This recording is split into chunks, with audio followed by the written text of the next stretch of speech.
السلام علیکم ناظرین، راز نیوز کے ساتھ میں ہوں احتشام الحق۔ اس وقت میں موجود ہوں نکیال آزاد کشمیر میں، جہاں پر آپ میرے پیچھے دیکھ سکتے ہیں کہ لوگوں کی ایک بڑی تعداد نظر آ رہی ہے۔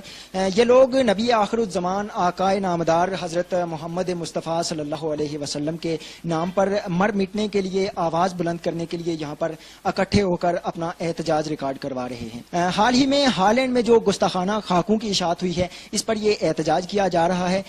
یہ احتجاج تحریک لبیک نکیال کی قیادت، جس کی سربراہی مراد حسین شاہ، میاں بابر اور ابرار حسین شاہ کر رہے ہیں۔ اس احتجاج میں نہ صرف تحریک لبیک کے لوگوں نے شرکت کی ہے، بلکہ ہر مکتب فکر کے لوگوں نے اس میں بڑھ چڑھ کر حصہ لیا ہے۔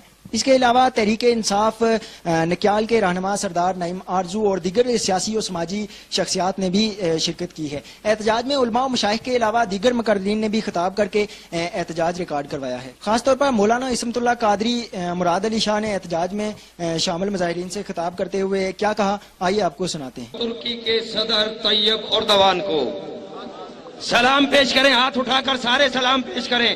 اور جب ناموس رسالت پر حملہ کرنے کا پروگرام بنایا گیا تو آج تو یہاں جو ہے ریلیاں نکالی جا رہی ہیں۔ ہالینڈ کے سفیر کو منہ کالا کر کے وہاں سے نکال کر سفارت خانہ بند کر دیا۔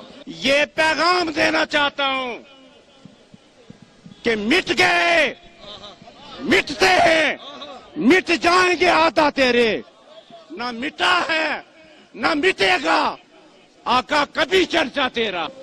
ملعون جو ہمارے آقا صلی اللہ علیہ وسلم اور ام المومنین حضرت عائشہ صدیقہ طاہرہ رضی اللہ تعالی عنہا کے خاکے اور کارٹون بنا رہے ہیں، تقسیم کر رہے ہیں اور 10,000 انعامات کا خاکے بنانے پر اعلان کر رہے ہیں۔ میں اس پروقار، پرشکو اور پراداب ریلی کی وساطت سے حکومت آزاد کشمیر اور پاکستان سے اپیل کرتا ہوں کہ انہوں نے 10,000 کا اعلان کیا ہے، ہماری حکومت کو وہ خاکے بنانے والوں کے سر جدا کرنے کے لیے 10 لاکھ نہیں 10 کروڑ کا اعلان کرنا چاہیے۔